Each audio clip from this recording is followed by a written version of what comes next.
ஸ்ரீமதே ராமானுஜாய நமக. தினம் ஒரு திவ்ய பிரபந்தம் தொடரிலே இன்றைக்கு 2262வது பகுதி திருமங்கையாழ்வார் அருளிய பெரிய திருமடல் பிரபந்தத்தை அனுபவித்துக் கொண்டிருக்கிறோம். அதிலே 16வது பகுதி.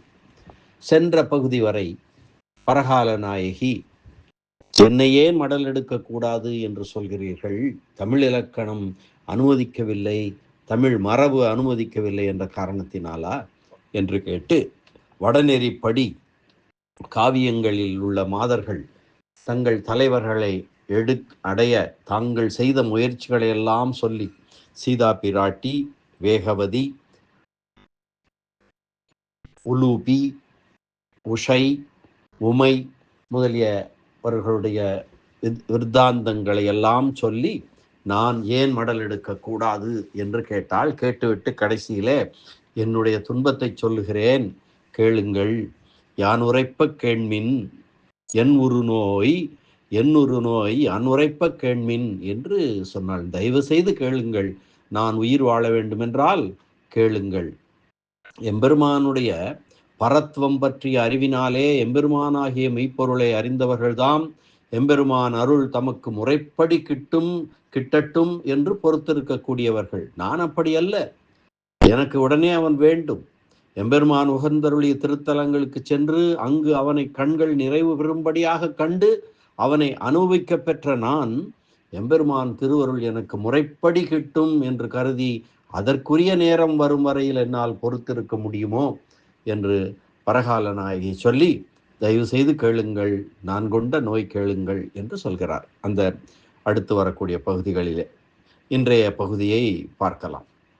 இரும்பொழில் சூழ் மன்னும் அறையூர் திருநறையூர் மாமலை போல் பொன்இயலும் ஆடக் கவாடம் கடந்து புக்கு. திருநறையூர் சென்ற விருத்தாந்தத்தை சொல்லுகிறார். இரும்பொழில் சூழ் மன்னும் அறையோர் திருநறையூர் மாமலை போல் பொன்னியலும் ஆடக் கவாடம் கடந்து புக்கு. என்னுடைய கண்களிப்ப நோக்கினேன், நோக்குதலும் மன்னன் திருமார்பும் வாயும் அடியிணையும் மண்ணு கரதலமும் கண்களும் பங்கயத்தின் பொன்னியல் காடு ஓர் மணிவரை மேல் பூத்தது போல் மின்னி ஒளிபடைப்ப வீழ் நானும் தோல் வளையும் மன்னிய குண்டலமும் ஆரமும் நீழ்முடியும் துண்ணு வெயில் விரித்த சூளாமணி இமைப்ப மன்னு மரகத குன்றின் மருங்கே என்று சொல்லுகிறார். திருநறையூர் சென்றேன். அங்கு சென்று எம்பெருமானை பார்த்தேன். எம்பெருமான் எப்படியெல்லாம் இருக்கிறான் என்பதை வர்ணிக்கிறார். இரும்பொருளில் சூழ் மன்னும் மறையூர் திருநறையூர் மாமலை மேல், அது ஒரு குன்றின் மேல் இருக்கிறது. திருநறையூர் நம்பி அங்குதான் இருக்கிறான். அதைத்தான் சொல்கிறார். மன்னும் மறையோர் திருநறையூர் மாமலை மேல் பொன்இயலும் ஆட கவாடம் கடந்து புக்கு. என்னுடைய கண்களிப்ப நோக்கினேன், நோக்குதலும் மன்னன் திருமார்பும் வாயும் அடியிணையும் மண்ணு கரதலமும் கண்களும் பங்கயத்தின் பொன்னியல் காடு ஓர் மணிவரை மேல் பூத்தது போல் மின்னி ஒளிபடைப்ப வீழ் நானும் தோல்வளையும் மன்னிய குண்டலமும் ஆரமும் நீழ்முடியும் துண்ணு வெயில் விரித்த சூளாமணி இமைப்ப மண்ணு மரகத குன்றின் மருங்கே என்ற இந்த பாசுர பகுதி. இதற்கு பதவுரை பார்க்கலாம். இரும்பொழில் சூழ், பெரிய சோலைகளால் சூழப்பட்ட, மறையோர் மன்னும், வேதநெறியில் செல்வோர் நிலையாக வாழ்கின்ற, மன்னும் மறையோர் மன்னும், வேதநெறியில் செல்வோர் நிலையாக வாழ்கின்ற திருநறையூர் என்னும் திருப்பதியில் மாமலை போல், பெரிய மலை போலே உயர்ந்துள்ள பொன்இயலும் ஆடம், பொன்னால் செய்யப்பட்ட கோயிலினுள்ளே கவாடம் கடந்து புக்கு, வாயில் கதவின் திருக்காப்பினை நீக்கிச் சென்று என்னுடைய கண்களிப்ப நோக்கினேன். என்னுடைய கண்கள் மகிழும்படியாக கூர்ந்து பார்த்தேன்.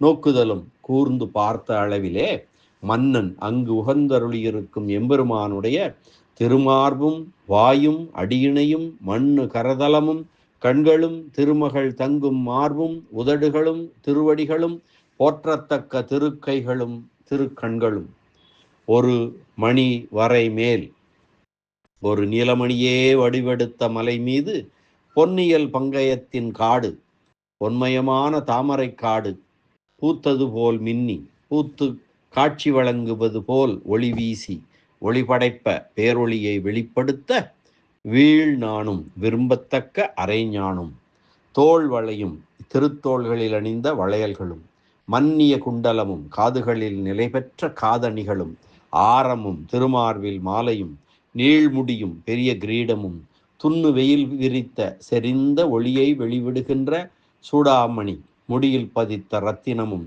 இமைப்ப பிரகாசிக்க மண்ணு மரகத குன்றின் மருங்கே இவ்வாறு நிலை பெற்ற மரகத மலை போன்ற எம்பெருமான் அருகிலே யார் இருந்தார்கள் என்பதை பற்றி அடுத்த பகுதியிலே பார்க்கலாம். இப்போதைக்கு எம்பெருமானை பார்த்தேன் என்ற அளவிலே நிறுத்துவோம். இந்த பாசுர பகுதிக்கான திரண்ட பொருள்: எனக்கு நேர்ந்த நோயை நான் உரைக்கிறேன் கேட்பீர். பரந்த சோலைகள் சூழ்ந்ததாய் வேதம் வல்லவர் நித்தியவாசம் செய்யும் திருநறையூரிலே பெரிய மலை போல பொன்மயமான அழகிய மாடக்கோயிலின் கதவை கடந்து நான் உள்ளே சென்றேன். என் கண்கள் கழிக்குமாறு நோக்கினேன். பார்த்த அளவில் சுவாமியின் திருமார்பும் திருவாயும் இணையடியும் போற்றத்தக்க அழகுடைய திருக்கைகளும் கண்டேன். அன்றியும் நீலமணிமயமான ஒரு மலையின் மேல் பொன் போல் அழகிய தாமரை காடு பூத்தது போல் விரும்பப்படும் அரைஞானும் தோள் வளைகளும் செவிகளில் பொருந்திய குண்டலங்களும் மார்பில் ஆரமும் நீண்ட திருமுடியும் பளபளத்து சோதியை விளைவிக்க நெருங்கிய ஒளியை பரப்பும் திருமுடியின் நுனியில் உள்ள மாணிக்கமானது மற்ற ஆபரணங்களின் சோதியை மறைக்கும். இப்படியாக அழகுமயமான மரகத மலை போன்ற பெருமானை அருகிலே நான் கண்டேன் என்று சொல்லுகிறார் பரகால நாயகி. இனி இந்த பாசுர பகுதிக்கான வியாக்கியான சக்கரவர்த்தி பெரியவாச்சான் பிள்ளை, ஆச்சாரியர் அழகிய மணவாள பெருமாள் நாயனார் வியாக்கியானங்களுக்கான புத்தூரார் திவ்ய பிரபந்த சார விவரணம்.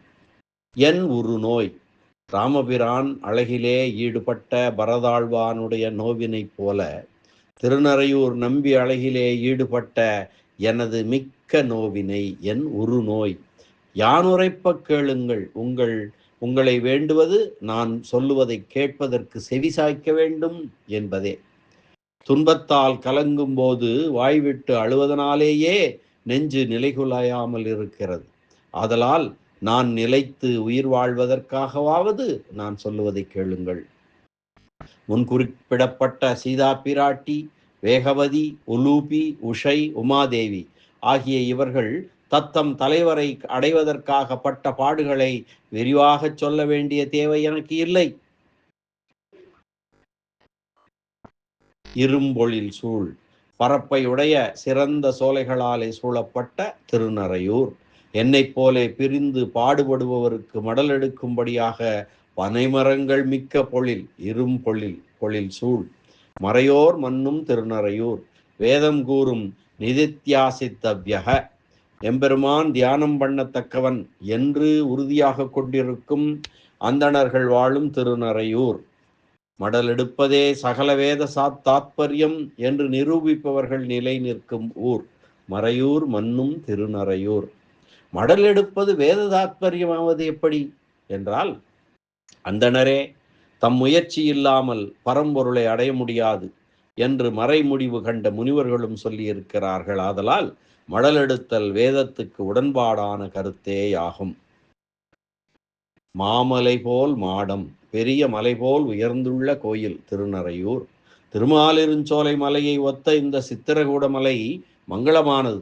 ஏனெனில் குபேரன் நந்தவனத்தில் இருப்பது போல காகுத்தன் வாழ்கின்றான் என்று ராமாயணம் அயோத்தியா காண்டத்திலே சொல்லப்பட்டது போல திருநறையூர் கோயிலும் அது ஒரு சிறு குன்றின் மேல் அமைந்திருந்த போதிலும் பரகால நாயகிக்கு அவளுடைய பக்தியின் உயர்வாலே உயர்ந்து மாமலை போல் காட்சியளிக்கிறது. பொன்னியலும் மாடக் கவாடம் கடந்து புக்கு பொன் போலே சிறந்ததாய் அனைவரும் ஆசைப்படும் தன்மையுடைய கோயில். கவாடம் கடந்து புக்கு அதன் கதவை ஒருவாறு தாண்டி உள்நுழைந்து, கவாடம் என்றால் கதவு, வாயிற்கதவு. எம்பெருமான் சன்னதிக்கு செல்பவர்களை அந்த வழியிலேயே முதலில் உள்ள கோயில் கதவுகள் தங்கள் தம் அழகினாலே உள்ளத்தை கவர்ந்து தம்மிடம் ஈடுபடுத்தி மேலே செல்லாமல் தடை செய்யும். அப்படிப்பட்ட கதவுகளின் அழகில் ஈடுபடாமல் மனத்தை கட்டுப்படுத்தி கொண்டு ஒரு வகையாக அவற்றை தாண்டி சென்று எம்பெருமானை கண்டுவிட்டால் என் வலிமையெல்லாம் என்னை விட்டு நீங்கிவிடும். காலாளும் நெஞ்சழியும் கண் சுழலும் என்று பெரிய திருவந்தாதி கூறுவது போல எனக்கு பலக்குறைவு ஏற்பட்டுவிடும். அவனிடம் ஆழங்கால் படுவதற்கு முன்னே உள்ள என் உள்ளத்து வலிமையாலே வாயில் கதவுகளை கடந்து உள்ளே புக முடிந்தது. சென்றேன். என்னுடைய கண்களிப்ப நோக்கினேன். அவனை பெறாமையாலே வருந்தி கடல் நீரை வற்றச் செய்யும் குதிரைமுக அக்னியை படபாமுகாக்கினி போல என் கண்ணீரை வற்றச் செய்து கொண்டு எரியும் என் கண்கள் குளிர்ச்சி அடையும்படியாக கண்களிப்ப நோக்கினேன். களிப்ப கண்கள் ஆறளவும் நின்று கண்ணமங்கையில் கண்டு கொண்டேன் என்று பெரிய திருமொழியிலே இவரே கூறியது போல என்ற திருக்கண்ணை மங்கை பதிகத்தில் குறிப்பிட்டுள்ளபடி நெடுங்காலம் பட்டினி கிடந்த கண்கள் வயிறு நிரம்படியாக நோக்கினேன். கண்களிப்ப நோக்கினேன் நணிகினம் நாமே என்று நம்மாழ்வார் திருவாய்மொழியிலே சொல்கிறபடியே மிக தாழ்ந்தவளாகிய நான் உயர்நலம் உடைய எம்பெருமானை நோக்கினேன். நான் அடைய வேண்டிய எம்பெருமானை நோக்கினேன். நோக்குதலும் மன்னன். நான் எம்பெருமானை கண்டபோதே அவன் என்னை தன் அடிமையாக எழுதி கொண்டான். என் கையில் இருந்த வாளினையும் கேடயத்தையும் விட்டு முன்னர் பிறரை கொள்ளையடித்த திருமங்கை மன்னனாக இருந்த நான் நிலைகளிந்து கண்டவுடன் மடலெடுக்கும் பரகால நாயகியாக என்னை பண்ணிய எம்பெருமான் மன்னன். ராஜாதி ராஜ சர்வேசாம், அனைவருக்கும் அரசனாயிருப்பவன்.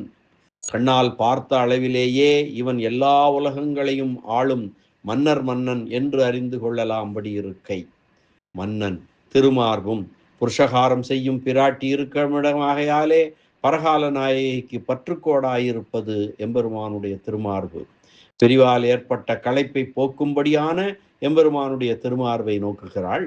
வெட்கத்தால் முகத்தை பார்க்காமல் அவன் திருமார்பை பார்த்தாள் என்றும் கூட சொல்லலாம் என்று வியாக்கியான கர்த்தாக்கள் நயம் கூட்டுகிறார்கள்.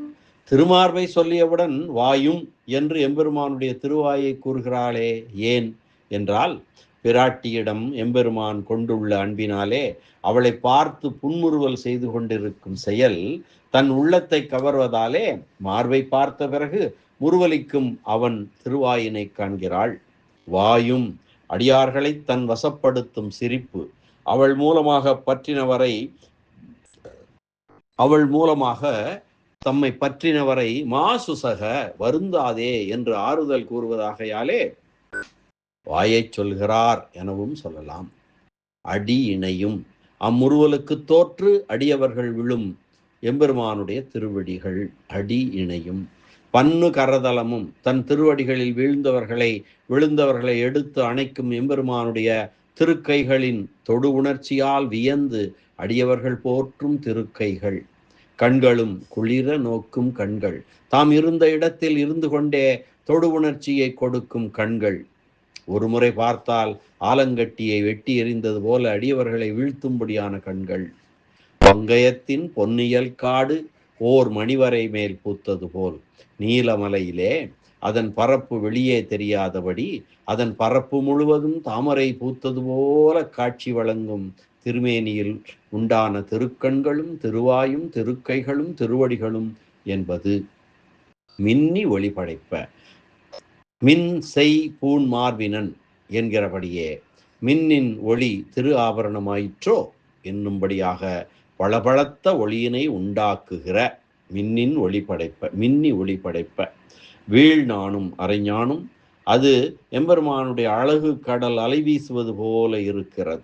தோல் வளையும் எம்பெருமானுடைய திருவடிகளுக்கு வீரக்கடல் அணி செய்வது போல திருத்தோள்களுக்கு தோல் வளையங்கள் அழகு செய்கின்றன. மன்னிய குண்டலமும் காதணிகள் காதுகளில் பூத்தது போல பொருத்தமாக அமைந்திருக்கின்றன. ஆரமும் மார்பிலே இயற்கையாகவே அரும்பினது போல இருக்கும் மாலையும் ஆரமும் நீழ்முடியும் திருநறையூரில் உகந்தருளி இருப்பதற்கு சூட்டின திருமுடி கிரீடம், அல்லது எல்லோருக்கும் தலைவன் என்பதனை அறிவிக்கச் சூட்டின முடியும். ஆம், பெண் முதல் நாயகன் நீண்முடி என்று திருவிருத்தம் கூறுவது போல துண்ணு வெயில் விரித்த சூளாமணி இமைப்ப, தலையில் அணிந்த சூளாமணியின் ஒளி ஏனைய எல்லா அணிகலங்களின் ஒளியையும் மிஞ்சி இருக்க. துண்ணுகை என்றால் மிகுதல் என்று பொருள். அழகு மிகுந்தால் திருஷ்டி கண்ணெச்சில் படாமல் இருக்க அழகினை மறைத்து வைப்பவர் போல சூடாமணியின் ஒளி ஏனைய எல்லா அணிகலன்களின் ஒளியை விட அதிகமான போது இளவெயில் போன்று ஒரு திரையினை இட்டது போல இருக்குமா. மண்ணும் மரகத குன்றின் எம்பெருமான் தன்னை பற்றி உலகம் வாழும்படியானதொரு நீலமலை போல் இருக்கிறான். மண்ணும் மரகத குன்றின் மருங்கே அருகிலே. பெருவெள்ளத்தைக் கண்டு அதிலே இறங்குவதற்கு மருண்டு தடையுற்று நிற்பவரைப் போல அதில் இறங்கவும் முடியாமல் அகலவும் முடியாமல், எம்பெருமானுடைய பேரழகு வெள்ளத்துக்குள் இறங்க முடியாமல், இனிமை மிக்கிருக்கையால் அகலவும் முடியாமல் அருகிலேயே இருந்து, அதே போன்று அகலகில்லேன் இறையும் என்று பிராட்டியும் அவன் அருகிலே இருக்கிறார் என்பதாகும் என்று அற்புதமாக திருநறையூர் நம்பியை தரிசித்த தமது அனுபவத்தை சொல்லுகிறார். அற்புதமாக எம்பெருமானுடைய உருவத்தை விவரிக்கிறார், ஆபரணங்களை விவரிக்கிறார், தன்னை அடிமை கொண்ட அழகினை விவரிக்கிறார் இந்த பகுதியிலே. மீண்டும் ஒரு முறை பாசுர பகுதியை அன்வயிக்கலாம். இரும்பொழில் சூழ் மண்ணும் மறையோர் திருநறையூர் மாமலை போல் பொன்னியலும் மாடக் கவாடம் கடந்து புக்கு என்னுடைய கண்களிப்ப நோக்கினேன். நோக்குதலும் மன்னன் திருமார்பும் வாயும் அடியினையும் மண்ணு கரதலமும் கண்களும் பங்கயத்தின் பொன்னியல் காடு ஓர் மணிபோல் மணிவரை மேல் பூத்தது போல், பொன்னியல் காடு ஓர் மணிவரை மேல் பூத்தது போல் மின்னி ஒளி படைப்ப வீழ்நானும் தோல்வளையும் மன்னிய குண்டலமும் ஆரமும் நீழ்முடியும் துண்ணு வெயில் விரித்த சூளா மணியமைப்ப மண்ணு மரகத குன்றின் மருங்கே என்ற இந்த அற்புதமான பாசுர பகுதி அனுபவத்தை இந்த அளவிலே நிறைவு செய்வோம். மீண்டும் நாளை சந்திக்கலாம் அடுத்த பாசுர பகுதியுடன். நன்றி, வணக்கம். ஸ்ரீனிவாச வெங்கடேச ராமானுஜதாசன் திருவரங்கம். எம்பெருமான் திருநறையூர் நம்பி திருவடிகளே சரணம். அரட்டமுக்கி அடியார் செய்யம் கலிகன்றி கலியன் பரகாலன் திருமங்கையாழ்வார் திருவடிகளே சரணம். வியாக்கியான சக்கரவர்த்தி பெரியவாச்சான் பிள்ளை அழகிய மணவாள பெருமாள் நாயனார் திருவடிகளே சரணம். ஆழ்வார் எம்பெருமானார் ஜீயர் திருவடிகளே சரணம்.